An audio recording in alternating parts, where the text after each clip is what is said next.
नमस्कार दोस्तों, 12 अगस्त 2021 के daily news analysis current affairs discussion में आपका स्वागत है। देखते हैं आज कौन कौन सी इंपॉर्टेंट न्यूज हम लोग डिस्कस करने वाले हैं। पहली न्यूज है productivity in a parliament session marred by disruptions. देखिए, इस बार जो मॉनसून सेशन हुआ है ना पार्लियामेंट में, इसमें बहुत डिसरप्शन हुए अपोजिशन पार्टी की तरफ से, लोकसभा में भी राज्यसभा में भी। ये जो पार्लियामेंट का मॉनसून सेशन था, 2 दिन पहले ही शेड्यूल से खत्म हो गया। सेशन शुरू हुआ था 19 जुलाई को। अपोजिशन पार्टीज ने दोनों हाउसेस को डिसरप्ट कर दिया, पेगासस स्नूपिंग स्कैंडल को लेके, फार्म प्रोटेस्ट को लेके, और ये जो ऑटो फ्यूल्स के दाम बढ़ रहे हैं, जो एक्सेसिव पेट्रोल और डीजल के दाम चल रहे हैं, इसको चल के डिस्कशंस चाहता था अपोजिशन। लोकसभा राज्यसभा में सरकार ने बोला कि इन चीजों पे डिस्कशन नहीं होगा और इंपॉर्टेंट चीजों पे डिस्कशन होगा। तो अपोजिशन ने इतना तरखाट मचाया कि लोकसभा और राज्यसभा ठीक तरीके से काम नहीं कर पाई। अभी कितना ठीक तरीके से काम करी और कितना ठीक तरीके से काम नहीं करी, इसको ही आप प्रोडक्टिविटी बोलते हो, लोकसभा की या राज्यसभा की। इनफैक्ट राज्यसभा के जो आपके चेयरमैन है वेंकैया नायडू साहब, और लोकसभा के जो स्पीकर है ओम बिरला साहब, इन दोनों ने बड़ा खेद व्यक्त किया कि इतने ज्यादा डिसरप्शंस हो रहे हैं कि काम करना मुश्किल हो गया। इनफैक्ट मिस्टर ओम बिरला ने क्या बोला, I share the people's pain that their issues could not be discussed in the house. मतलब पीपल से रिलेटेड नियम कानून हाउस में डिस्कस नहीं हो रहे हैं। वेंकैया नायडू जी ने क्या बोला, ही ब्रोक डाउन, मतलब ये रोने ही लगे कि एमपीज के कंटेंट को देख के इतना परेशान हो गए, रोने लगे, और उन्होंने बोला कि इनको रात भर नींद नहीं आई। ओवरऑल देखा जाए तो ये जो पीआरएस लेजिस्लेटिव रिसर्च का जो डाटा है, वो ये बताता है कि पिछले 2 डेकेड्स में, पिछले 20 सालों में, इस बार का जो मॉनसून सेशन है ना, ये थर्ड लीस्ट प्रोडक्टिव है। ठीक है, third least productive session of Lok Sabha. Overall आप देखो तो लोकसभा की प्रोडक्टिविटी यहां पे 21% थी, राज्यसभा की प्रोडक्टिव यहां पे 28% थी। तो आप कह सकते हो कि राज्यसभा का सिंस 1999 ये 8th लीस्ट प्रोडक्टिव सेशन था।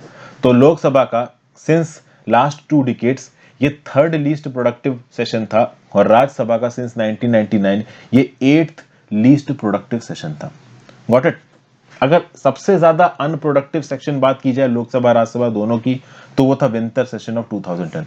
विंटर सेशन ऑफ 2010 में किसकी सरकार थी? तो कांग्रेस की सरकार थी। अब यहां पे प्रोडक्टिविटी का मतलब क्या है, क्या मतलब है इस प्रोडक्टिविटी का, तो समझिए बात को। ओवरऑल इस बार लोकसभा के बैठने का जो स्टिपुलेटेड टाइम पीरियड था, वो था 96 आवर्स। बट लोकसभा एक्चुअली में बैठी कितनी देर के लिए? 21 घंटे 14 मिनट के लिए। तो यहां पे लोकसभा ने लूज कितना किया? 74 आवर्स और 46 मिनट्स यहां पे लूज किए ड्यू टू इंटरप्शंस। 13 बिल्स को इंट्रोड्यूस किया, 20 बिल्स पास किए गए। अब देखिए, भले ही लोकसभा में डिसरप्शंस बहुत हुए हैं और केवल 21% प्रोडक्टिविटी रही है, लेकिन ऑन एन एवरेज आप देखोगे तो बिल पास करवा लिए गए हैं। एक चीज अच्छी है यहाँ पे कि लोकसभा में ऑन एन एवरेज 34 मिनट्स लिए इस बार एक बिल को पास करने के लिए। अब देखिए, ये एक अच्छी खबर भी हो सकती है, एक बुरी खबर भी हो सकती है। वैसे मैं आपको बता दूं कि इस बार के मॉनसून सेशन में लोकसभा में ऑन एन एवरेज 34 मिनट्स लिए एक बिल को पास करने के लिए, और राज्यसभा ने ऑन एन एवरेज 46 मिनट्स लिए एक बिल को पास करने के लिए। तो Lok Sabha on an average 34 minutes, Rajya Sabha on an average 46 minutes लिए एक बिल को पास करने के लिए। कौन कौन से इंपॉर्टेंट बिल यहां पे पास हुए हैं? Limited liability partnership amendment bill 2021, ये वाला तो एक्चुअली में 5 ही मिनट में पास हो गया। ये जो ओबीसी बिल था, ये 1 घंटे से ज्यादा डिस्कस हुआ था। अब ये अच्छी बात क्यों है, बुरी बात क्यों है? अच्छी बात आप इस रिस्पेक्ट में कह सकते हो कि ओवरऑल 21% ही प्रोडक्टिविटी थी लोकसभा की, 28% ही प्रोडक्टिविटी थी राज्यसभा की। तो कम प्रोडक्टिविटी थी, मतलब कम समय के लिए लोकसभा राज्यसभा सही तरीके से काम कर पाई। तो कम से कम उसी कम समय में ज्यादा काम कर दिया, तो आप कह सकते हो एफिशिएंट काम हो गया। लेकिन इसका एक फ्लिप कॉइन भी है। फ्लिप कॉइन क्या बोलता है कि इंपॉर्टेंट लेजिस्लेटिव इनैक्टमेंट्स के ऊपर डिस्कशन होना जरूरी है। पार्लियामेंट्री डेमोक्रेसी का एक बेसिक लॉजिक क्या है कि जब कोई बिल आपका लोकसभा या राज्यसभा में इंट्रोड्यूस किया जाता है, तो उस बिल के प्रोविजंस के ऊपर ठीक से बातचीत हो। यह टारगेट होता है पार्लियामेंट्री डेमोक्रेसी का। अब अगर आप बिल को 34 मिनट में, 5 मिनट में पास कराओगे, तो उसके ऊपर ठीक से बातचीत हो नहीं पाएगी, उसके ऊपर ठीक से बहस हो नहीं पाएगी, और वो सही नहीं है हमारी पार्लियामेंट्री डेमोक्रेसी के लिए। क्योंकि एक डेमोक्रेसी का जो मूल आप कह सकते हो बेस है, वो यही है कि किसी भी एक पर्टिकुलर कानून को आप पास करा रहे हो, तो उस कानून का अच्छा और बुरा दोनों फेसेट्स को खंगालो। और इतने कम समय में अगर आप बिल पास कर रहे हैं, तो आप उसका अच्छा बुरा ठीक से खंगाल नहीं सकते। कौन कौन से बिल यहां पे पास हुए हैं? तो कॉन्स्टिट्यूशन 127 अमेंडमेंट बिल 2021 पास हुआ है। Insolvency and bankruptcy code amendment bill 2021 पास हुआ है। General insurance business nationalisation amendment bill यहां पे पास हुआ है। ठीक है भाई, general studies paper 2 parliament and state legislatures में ये न्यूज आपको काम आएगी। आगे बढ़ने से पहले वीडियो पे लाइक का बटन, हो सके तो ज्वाइन बटन दबा के डेफिनेटली हेल्प करें दोस्तों। आपको सारे के सारे topics free of cost available करवाए जा रहे हैं, कहीं पे भी आपको पूरा course free of cost available नहीं हो रहा है। आप चाहे मेरे सपोर्टर हो चाहे क्रिटिसाइजर हो, कोर्स आपको फ्री ऑफ कॉस्ट मिल रहा है, तो आप ज्वाइन बटन दबा के हेल्प कर सकते हैं। इंस्टाग्राम पे फॉलो कर लीजिए अगर करना चाहे तो। टेलीग्राम ग्रुप ज्वाइन कर सकते हैं, लिंक नीचे डिस्क्रिप्शन बॉक्स में दिया हुआ है। टेलीग्राम ग्रुप में मैं पीडीएफ भी अपलोड कर देता हूँ करंट अफेयर्स की, और उसके साथ साथ जो करंट अफेयर्स का जिस्ट होता है जो कि मेरी वेबसाइट harshitdwedi.com पे अपलोड होता है, उसका लिंक भी मैं टेलीग्राम में अपडेट कर देता हूँ। ठीक है, सब चीज का ज्वाइन बटन, इंस्टाग्राम, टेलीग्राम, सबका लिंक नीचे डिस्क्रिप्शन बॉक्स में दे रखा है। नेक्स्ट बात करते हैं mandate of the corporation ministry. देखिए ये वाला न्यूज काफी आपकी चर्चा में रही थी कि मिनिस्ट्री ऑफ कॉर्पोरेशन बनी है। ठीक है भाई, मतलब कॉर्पोरेटिव्स के मैनेजमेंट के लिए मिनिस्ट्री बनी है, और उसके बाद सुप्रीम कोर्ट का जजमेंट भी आ गया कि कॉर्पोरेटिव वाला जो टॉपिक है, मतलब जो कॉर्पोरेटिव से, तो स्टेट कॉर्पोरेटिव स्टेट गवर्नमेंट के अंदर ही रहेंगे। तो यहां पे एक संविधान का संशोधन था जिसको अमान्य कर दिया था सुप्रीम कोर्ट ने, लिमिटेड तरीके से अमान्य कर दिया था। मतलब एक पर्टिकुलर अमेंडमेंट एक्ट को सुप्रीम कोर्ट ने लिमिटेड बेसिस पे अनकॉन्स्टिट्यूशनल बोल दिया था इस मिनिस्ट्री ऑफ कॉर्पोरेशन के बनने के बाद। वो अमेंडमेंट कौन सा है, नीचे कमेंट बॉक्स में मुझे बताओ। देखते हैं कि आप न्यूज को कितने अच्छे से डिस्कस कर रहे हो, मतलब कितने अच्छे से एनालाइज करते हो। फिलहाल के लिए न्यूज यहाँ पे ये है कि मिनिस्ट्री ऑफ कॉर्पोरेशन जो नई बनाई गई है, उसको government of India allocation of business rule 1961 के अंदर कुछ फंक्शंस एलोकेट किए गए। क्या क्या फंक्शन है? पहला function, general policy in the field of corporation and coordination of corporation activities in all sectors. तो जहां जहां पे भी कॉर्पोरेटिव्स बनाए जा रहे हैं, वहां वहां पे कॉर्पोरेशन और कोऑर्डिनेशन को अच्छा करने के लिए जनरल पॉलिसी बनाना। फिर कॉर्पोरेशन टू प्रॉस्पेरिटी के विजन को रियलाइज करना। अब ये एक बहुत जनरल स्टेटमेंट है, बट इस प्रकार के जनरल स्टेटमेंट इस तरीके के ऑर्गेनाइजेशंस में आ जाते हैं। फिर कॉर्पोरेटिव मूवमेंट को देश में स्ट्रेंथन करना और उसको ग्रास रूट्स तक पहुंचाना। फिर corporative based economic development model को प्रमोट करना। ठीक है, creation of appropriate policy, legal and institutional framework to create corporatives realize their potential. तो कॉर्पोरेटिव्स अपने पोटेंशियल को रियलाइज कर सकें, इसके लिए एप्रोप्रिएट पॉलिसी, लीगल और इंस्टीट्यूशनल फ्रेमवर्क बनाना। नेशनल कोऑपरेटिव ऑर्गेनाइजेशन से रिलेटेड मैटर्स को देखना। नेशनल कोऑपरेटिव डेवलपमेंट कॉर्पोरेशन से रिलेटेड मैटर्स को देखना। फिर incorporation, regulation and winding of cooperative societies with objects not confined to one state, including administration of multi state cooperative societies act 2002। देखिए क्या बोला जा रहा है कि भाई कोऑपरेटिव सोसाइटीज को इनकॉर्पोरेट करना, उनको रेगुलेट करना, और अगर वो ठीक तरीके से काम नहीं कर दे रहे उनको बंद कर देना। तो ओवरऑल ये उन कोऑपरेटिव सोसाइटीज के ऊपर लागू होगा जो कि multi state cooperative society act 2002 के अंदर आते हैं। फिर क्या बोला गया? Provided that the administrative ministry और department shall be the central government for the purpose of exercising powers under the multi state cooperative societies act 2002।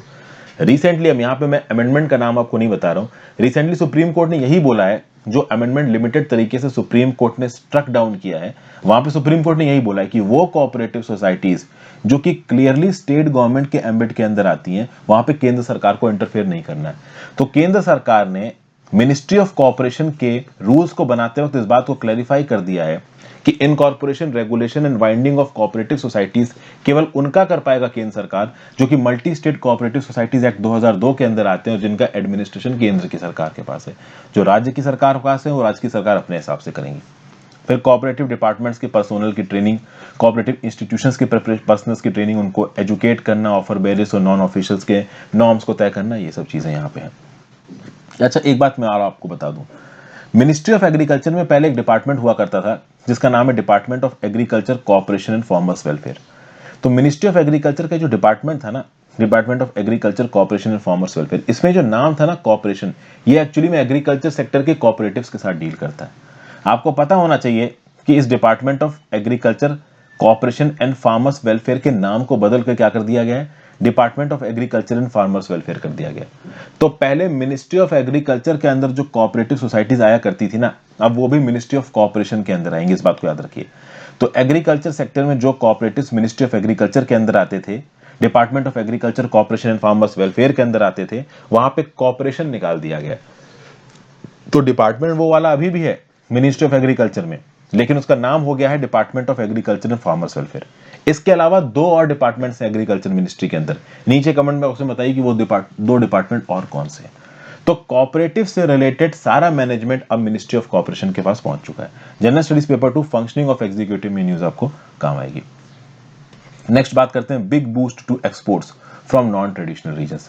देखिए, सरकार ने इस बात के ऊपर अपेडा को एक बड़ी रिस्पॉन्सिबिलिटी दी है कि अपेडा एग्रीकल्चर और प्रोसेस्ड फूड के एक्सपोर्ट को इंडिया से बढ़ाए, और इसीलिए अपेडा यहां पे प्रोएक्टिवली काम कर भी रहा है। अक्सर कर हम लोग ये सुनते रहते हैं कि अपेडा हमारे ट्रेडिशनली मेड फूड्स को इंटरनेशनल मार्केट्स में एक्सपोर्ट करवाने में एक मेजर रोल प्ले कर रहा है। जैसे रिसेंटली यहां पे अपेडा ने क्या किया है, डिहाइड्रेटेड महुआ फ्लावर जो कि छत्तीसगढ़ का था उसको फ्रांस एक्सपोर्ट करवाया, और हिमालयन गोट मीट जो कि उत्तराखंड का था उसको यूएई में एक्सपोर्ट करवाया। कुछ दिन पहले ये न्यूज निकल के आई थी कि ड्रैगन फ्रूट के एक्सपोर्ट्स को लेके बहुत काम कर रहा है यहाँ पे अपेडा। तो ड्रैगन फ्रूट के एक्सपोर्ट के लिए, जो कि एक एक्सोटिक फ्रूट है, इसके एक्सपोर्ट के लिए अपेडा ने रिसेंटली एक प्रमोशनल इवेंट ऑर्गेनाइज किया है सऊदी अरेबिया में। जी हाँ, देखिए, जब भी कोई पर्टिकुलर प्रोडक्ट को आपको फॉरेन मार्केट्स में एक्सपोर्ट करना है तो पहले उस प्रोडक्ट की इंपॉर्टेंस और उसकी यूटिलिटी आपको उस मार्केट में जाके पोर्ट्रे करनी पड़ेगी। तो अपेडा दुनिया भर के शहरों में जा जाके जो भी इनके प्रोडक्ट्स होते हैं उन प्रोडक्ट्स को मार्केट करता है, उनके लिए प्रॉपर प्रमोशनल इवेंट्स कंडक्ट करवाता है, और जब वहां के मार्केट में वहां के लोगों को, कंज्यूमर्स को, सरकार को वो प्रोडक्ट्स अच्छे लगते हैं तो वो उसका ऑर्डर प्लेस करते हैं। तो इसीलिए महुआ फ्लावर के लिए भी ऐसा कोई प्रमोशनल इवेंट हुआ होगा, ये हिमालयन गोट मीट के लिए भी हुआ होगा। तो जो कंसाइनमेंट है डिहाइड्रेटेड महुआ फ्लावर का, इसको वाया सी फ्रांस एक्सपोर्ट किया गया फ्रॉम छत्तीसगढ़। इसको कहां से सोर्स किया गया था? From a forest in Korba district Chhattisgarh. इसको प्रोसेस किसने किया था? अपेडा रजिस्टर्ड एंटरप्राइज ने। ये जो महुआ फ्लावर्स हैं जो फ्रांस एक्सपोर्ट किए जा रहे हैं, इनको कलेक्ट कहां से किया गया है? तो they are collected from the tribal populations from the forest of Korba, Kathghora, Surguja, Pasan, Pali, चूरी इन छत्तीसगढ़। तो कहने का मतलब क्या है कि ये जो ट्राइबल कम्युनिटीज हैं जो कि इन फॉरेस्ट प्रोडक्ट्स को एग्रीगेट करती हैं, इनकी कमाई भी आगे आने वाले समय में बढ़ जाएगी अगर इन सब चीजों के एक्सपोर्ट ऑर्डर बढ़ जाते हैं। अब इस डिहाइड्रेटेड महुआ फ्लावर्स का इस्तेमाल कहां होता है? तो शराब बनाने में, मेडिसिन बनाने में और सिरप बनाने में। तो अब समझिए, एग्रीकल्चर एक्सपोर्ट्स के पोटेंशियल को बढ़ाने के लिए अपेडा अक्सर कर वीबीएसएम करवाता है, मतलब वर्चुअल बायर सेलर मीट करवाता है। रिसेंटली ये वर्चुअल बायर सेलर मीट लाओ पीपल डेमोक्रेटिक रिपब्लिक में करवाई गई थी, जो हमारी लाओस में जो हमारी एम्बेसी है, वहां के ऑफिशियल्स भी इस पूरे के पूरे इवेंट को कोऑर्डिनेट कर रहे थे। तो ये वर्चुअल बायर सेलर मीट जो लाओस में हुई है 37th है। अपेडा अब तक लगभग 37 वर्चुअल बायर सेलर मीट करवा चुका है और आगे बहुत सी शेड्यूल कर रखी है, जिससे इंटरनेशनल मार्केट्स में ज्यादा से ज्यादा इंडियन प्रोडक्ट्स को एक्सपोर्ट किया जा सके। इंडिया क्या क्या एक्सपोर्ट करता है लाओस को? तो buffalo meet, marine products, groundnut, cotton, oil mills, animal casing, spices और भी एक्सोटिक फूड प्रोडक्ट्स हम वहां एक्सपोर्ट कर सकें, ये हमारी कोशिश है। ठीक है भाई, ड्रैगन फ्रूट को सऊदी अरेबिया में हम लोग एक्सपोर्ट करने की कोशिश कर रहे हैं। ड्रैगन फ्रूट को इंडिया में कमालम भी बोला जाता है। फिर ड्रैगन फ्रूट एक्सपोर्ट्स महाराष्ट्र से, गुजरात से, वेस्ट बंगाल से United kingdom, king of Bahrain और सऊदी अरेबिया ऑलरेडी फैसिलिटेट कर चुका है अपेडा। ड्रैगन फ्रूट की खासियत यहाँ पे क्या है? कम पानी में उगाया जा सकता है, अलग अलग प्रकार के सॉइल्स में उगाया जा सकता है। केरला, कर्नाटका, तमिलनाडु, महाराष्ट्र, गुजरात, उड़ीसा, आंध्र प्रदेश, अंडमान एंड निकोबार आइलैंड्स, इन जगहों पे ड्रैगन फ्रूट उगाया जा रहा है। तो इसीलिए यहाँ पे ड्रैगन फ्रूट का एक्सपोर्ट एक बहुत पोटेंशियल अपॉर्चुनिटी है इंडिया के लिए, अपेडा के लिए। अपेडा की बात की जाए तो इसको गवर्नमेंट ऑफ इंडिया ने under the agriculture and processed food products export development authority act के अंदर बनाया था। इस एक्ट को पार्लियामेंट ने 1985 में इनएक्ट किया था। काम क्या अपेडा का? Export promotion and development of following schedule products कौन कौन से हैं? तो ये यहाँ पे आप पढ़ सकते हो। जनरल स्टडीज पेपर 3 में न्यूज आपको काम आएगी। फिर इंडिया के लिए यहाँ पे एक अच्छी खबर नहीं है। मैंने कल या परसों की न्यूज में आपको GSLV F10 के बारे में बताया था, और ये बताया था कि एक earth observation satellite EOS-3 launch किया जाएगा। तो ये जो इंडियन स्पेस रिसर्च ऑर्गेनाइजेशन का ये जो GSLV F10 रॉकेट था, जिसके थ्रू ब्लास्ट ऑफ किया गया from the Satish Dhawan space centre at Sriharikota, Chennai से लगभग 100 किलोमीटर दूर है, 12 अगस्त 2021 को ये जो लॉन्च हुआ था EOS-03 सैटेलाइट का, इसको अर्थ ऑब्जर्वेशन सैटेलाइट की तरह जियो स्टेशनरी ऑर्बिट में पुटअप करना था। क्रायोजेनिक स्टेट पे एक टेक्निकल एनोमली की वजह से ये मिशन फेल हो गया, तो this mission can not be accomplished. तो आप कह सकते हो ये आपका जो मार्स मिशन फेलियर के बाद एक और फेलियर हमारे सामने देखने को आ रहा है। इस प्रकार की जो फेलियर्स हैं वो इंडिया की इंटरनेशनल स्टैंडिंग को थोड़ा सा खराब करते हैं, और ओवरऑल पैसों का तो नुकसान है ही यहाँ पे, और इसरो के कॉन्फिडेंस को भी थोड़ा कम करेंगे। हालांकि देखिए, इस प्रकार के इवेंट्स होते रहते हैं, दुनिया भर के जो इस प्रकार के स्पेस लिफ्ट ऑफ्स होते हैं वो कभी कभी फेल हो जाते हैं। शुरुआत में जब ये ब्लास्ट ऑफ हुआ तब इसरो ने ट्वीट किया कि GSLV F10 has been lifted out successfully, लेकिन क्रायोजेनिक स्टेज में यहाँ पे कुछ टेक्निकल एनोमलीज आ गई जिसकी वजह से मिशन अबॉर्ट हो गया, अनसक्सेसफुल हो गया। कि जो सैटेलाइट था उसका काम क्या था? काम ये था near real time imaging of area of interest eight frequent intervals which could be used for quick monitoring of natural disasters, episodic events and short term events। तो नेचुरल डिजास्टर्स की मॉनिटरिंग के लिए, एपिसोडिक इवेंट्स और short term events के लिए ये earth observation satellite था EOS-03 जो कि यहाँ पे फेल हो चुका है। अब अगर आप बात करो तो ओवरऑल अर्थ ऑब्जर्वेशन सैटेलाइट्स की हिस्ट्री 1988 में शुरू होती है इंडिया में, जब IRS-1A को लॉन्च किया गया था। बहुत सारे operational remote sensing satellites already India launch कर चुका है। मुझे नीचे कमेंट बॉक्स में बताइए रिमोट सेंसिंग सैटेलाइट्स क्या होते हैं। मैंने आपको पहले पढ़ाया है। इंडिया के पास one of the largest constellations है रिमोट सेंसिंग सैटेलाइट्स का। 13 ऑपरेशन सैटेलाइट्स हैं इंडिया के पास सन सिंक्रोनस ऑर्बिट में, रिसोर्ससैट-1, रिसोर्ससैट-2, रिसोर्ससैट-2A, फिर कार्टोसैट-1, कार्टोसैट-2, कार्टोसैट-2A, कार्टोसैट-2B, फिर राइसैट-1, राइसैट-2, ओशनसैट-2, मेगाट्रॉफिक, सरल और स्कैटसैट-1। 4 जियो स्टेशनरी ऑर्बिट में, इनसैट-3D, कल्पना, इनसैट-3A, इनसैट-3D है। इनके ऊपर अलग अलग वैरायटी ऑफ इंस्ट्रूमेंट्स हैं और वो इंस्ट्रूमेंट्स स्पैटियल, स्पेक्ट्रल और टेम्पोरल रेजोल्यूशंस के साथ अलग अलग डाटा को इकट्ठा करते हैं। इस सैटेलाइट के डाटा को agriculture, water resources, urban planning, rural development, mineral prospecting, environmental, forestry, ocean resources और डिजास्टर मैनेजमेंट में इस्तेमाल किया जाता है। जनरल स्टडीज पेपर 3 स्पेस और टेक्नोलॉजी में ये न्यूज आपको काम आएगी। नेक्स्ट बात करते हैं India US ink deal to improve weather and monsoon forecast. देखिए इंडियन और अमेरिकन बॉडी ने मॉनसून डाटा एनालिसिस के लिए और इंप्रूव्ड वेदर फोरकास्ट के लिए यहां पे ओवरऑल आप कह सकते हो कि एक डील इंक की है। और इस डील के चलते कुछ चीजों में, कुछ आप कह सकते हो कि एसोसिएशंस में टेक्निकल कोऑपरेशन को एनहांस किया जाएगा। कहां कहां पे टेक्निकल कोऑपरेशन को एनहांस किया जाएगा? तो एक तो रामा में एनहांस किया जाएगा, एक ओमनी में एनहांस किया जाएगा। अब आप बोलोगे ये क्या चीज है? तो रामा है researched moored array for African, Asian, Australian monsoon analysis and production. अब ये मूर नाम के शब्द का मतलब क्या होता है? मूर नाम का शब्द हो गया एक बहुत बड़ा सा लैंड, और ओवरऑल यहां पे एक और शब्द का इस्तेमाल किया गया buoys, a system of moored observation buoys. Buoys क्या होता है? बॉयज मतलब कोई फ्लोट करती हुई चीज। तो ओवरऑल ये जो सैटेलाइट के कॉन्स्टलेशन जो फ्लोट करते रहते हैं आपके स्पेस में, इनको भी कभी कभी बॉयज बोला जाता है। तो ये जो research mood array for African, Asian, Australian monsoon analysis और प्रोडक्शन सिस्टम है, रामा सिस्टम है, ये मूड ऑब्जर्वेशन बॉयज हैं जो कि इंडियन ओशन में डिप्लॉय करके रखे गए मीटरोलॉजिकल ओशनोग्राफिक डाटा को कलेक्ट करते हैं।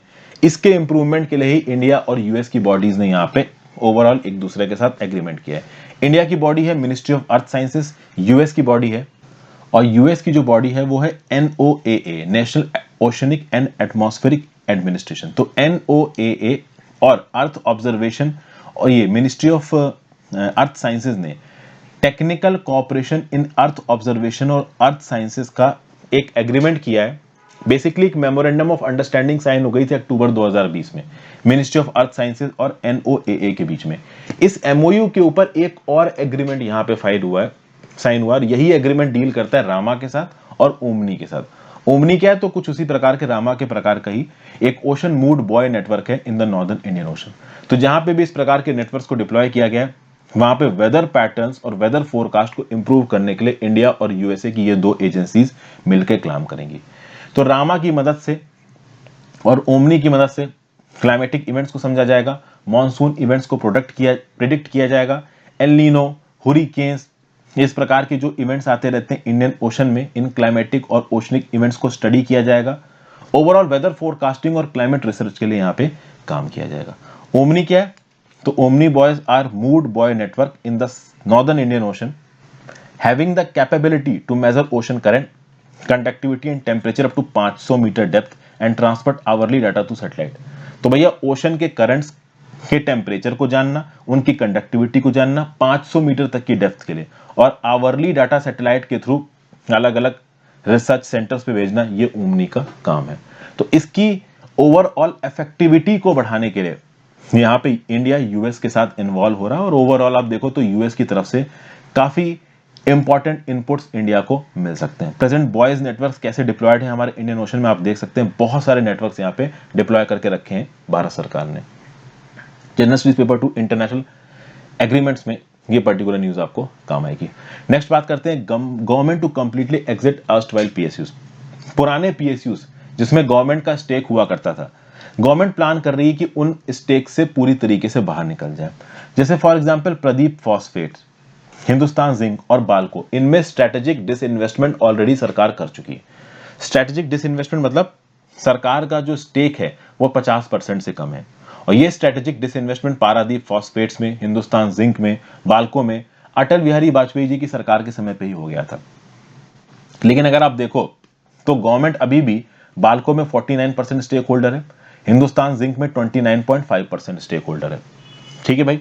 इनफैक्ट हिंदुस्तान जिंक में तो 2016 में ही प्रेजेंट सरकार अपने स्टेक्स बेच रही थी, लेकिन सुप्रीम कोर्ट के ऑर्डर के चलते नहीं बेच पाई। ओवरऑल रिसेंटली भारत सरकार ने बोला है कि container corporation of India, Concor करके ये जो ऑर्गेनाइजेशन है, इसको भी जल्दी बेचने की कोशिश करेगी भारत सरकार। हालांकि कॉनकॉर के पास बहुत सारी लैंड है। आप देखो तो कॉनकॉर का काम क्या है, कंटेनर कॉर्पोरेशन ऑफ इंडिया, जो शिपिंग के लिए कंटेनर्स वगैरह इस्तेमाल किए जाते हैं ना, उनके लिए जो कंटेनर फ्रेट स्टेशन होते हैं जहां पे सामान जाता है, लोड होता है, अनलोड होता है, ऐसे बहुत से कंटेनर फ्रेट स्टेशन कॉनकॉर चलाता है।